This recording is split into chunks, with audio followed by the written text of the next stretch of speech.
je m'appelle Alpha Mobé, connue sous les pseudos Mikazali. Mikazali, c'est une collection de livres pour enfants en langue congolaise, donc en Lingala, Congo, Chiluba, Swahili. Cette collection permet aux enfants de familiariser avec les objets du quotidien dans ces langues nationales du Congo et surtout pour garder un contact avec la culture congolaise. Et aussi, cette collection permet à ce que les langues congolaises soient visibles sur le web.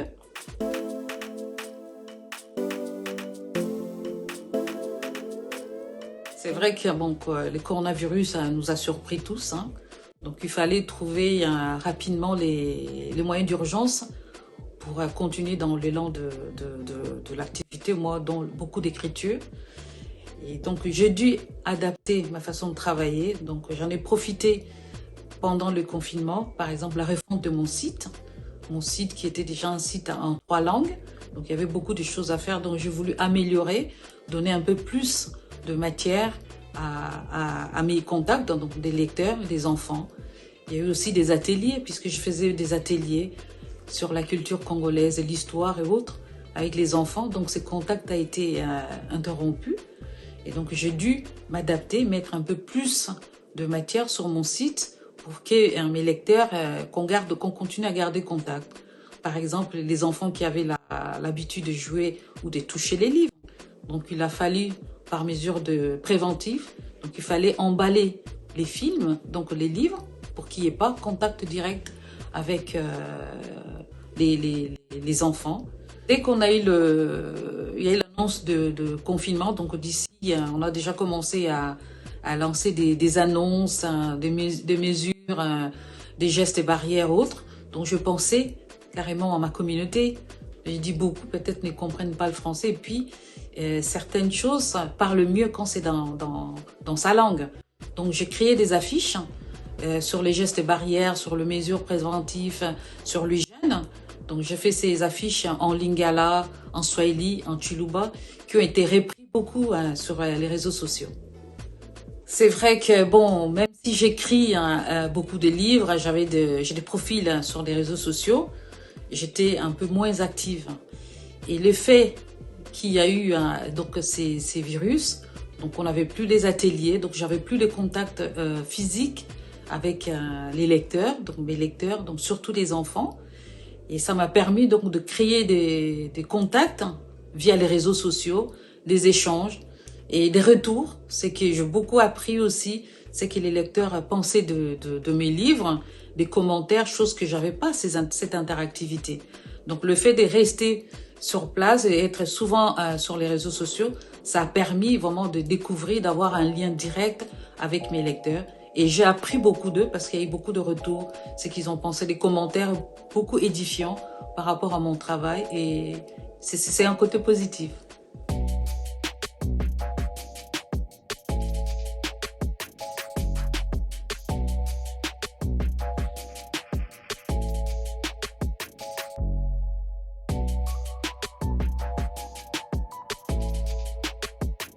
Bonjour à toutes, bonjour à tous et bienvenue sur ce plateau virtuel de FFA 2021, la fête de la femme active, avec pour cette fois-ci notre invitée, Madame Alpha Mobé, écrivaine, donc femme active dans la littérature.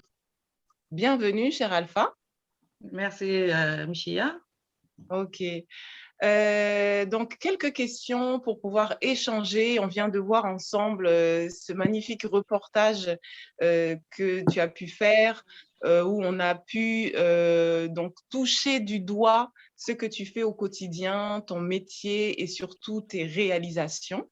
Alors, pour toi qui es écrivaine, Alpha, qu'est-ce que ça signifie pour toi, cette journée internationale des droits de la femme, pour toi personnellement et pour les femmes dans la littérature en général? Je trouve alors, donc ces journées mondiales, c'est en quelque sorte sensibiliser la femme, non seulement la femme, mais l'homme aussi, parce que aussi, c'est en même temps aussi donner la force, le courage à d'autres femmes de pouvoir s'engager dans une activité Et des fois, on se dit, ah bon, je ne peux pas faire ou je ne peux pas faire.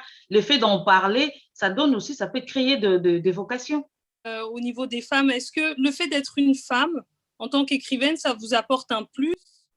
Effectivement, parce que comme vous savez, bon, la femme a toujours une sensibilité à elle, des natures déjà qu'on a. On peut traiter le même sujet. Un homme peut traiter le même sujet, même s'il le fait très bien, mais la femme apporte toujours une touche. Tu vois? Par exemple, moi, j'écris pour les enfants. Un homme ou une autre personne, je vais dire, ou un jeune peut écrire, dit, ben voilà, l'enfant pleurait. C'est un exemple. Mais moi, avec ma sensibilité, les moments, je serais rajouter des plus le pourquoi l'enfant pleurait. Et je peux même différencier le cri de l'enfant, le pleur de l'enfant quand il a faim, ou le pleur de l'enfant quand il fait des caprices, ou les pleurs de l'enfant quand il a vraiment, il souffre, il y a une douleur. Donc, c'est cette sensibilité. Il y a une femme là, en plus, qui peut rajouter dans sa façon d'écrire. Même l'écriture, quand on rajoute même une phrase, quand on rajoute des émotions, une sensibilité, on peut lire une phrase qu'on connaît, mais ça donnera un autre sens. Tout à fait, bah, du fait justement que l'enfant est porté par la femme, non, c'est très intéressant.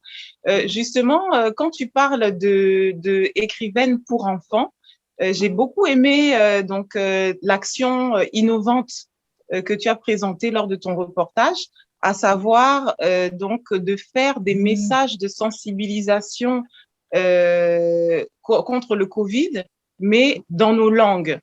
Et alors, si j'ai bien compris, c'est très important pour toi, justement, dans ce que tu as présenté, ce côté d'écrire dans nos langues. Et le trait particulier qui te caractérise, c'est que tu es congolaise, mais tu es de la diaspora. Tu n'habites pas au Congo. Est-ce que tu peux nous parler de cette action-là et de justement cette particularité que tu as apportée?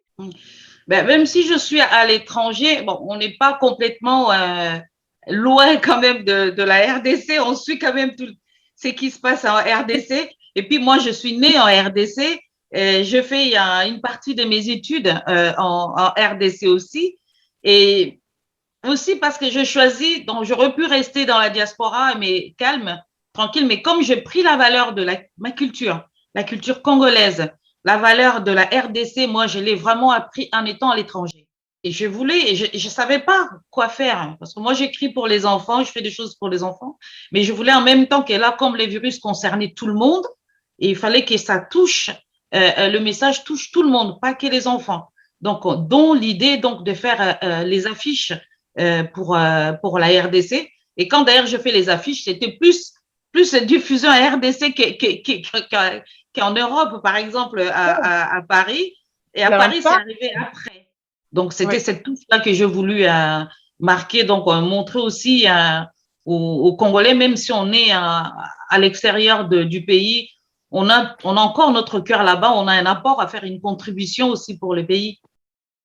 Quelle est cette différence, je dirais, entre parler des femmes, peut-être la femme diaspora et la femme congolaise purement, pour toi? Il y a une chose que j'ai toujours dit, avant on n'y pensait pas, mais il y a quand même quelque chose, il y a une subtilité. Au fait, quand on dit on est congolaise, c'est vrai, il y a les Congolaises de la RDC et les Congolaises de la diaspora. Après, il y a une espèce d'une microculture qui s'est créée aussi. Ça, il faut être, comment on dit, il y a une microculture.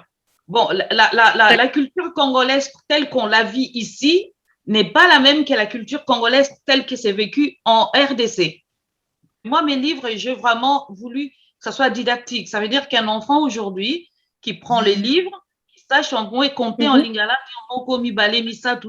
C'est ça l'objectif. Donc, ça, c'est aussi le regard de la femme congolaise de la diaspora en vis-à-vis de la femme congolaise du pays. C'est ce regard-là que moi, je retiendrai pour la femme congolaise de la diaspora. Ouais, voilà, par exemple, juste faire le lien avec dans mes livres.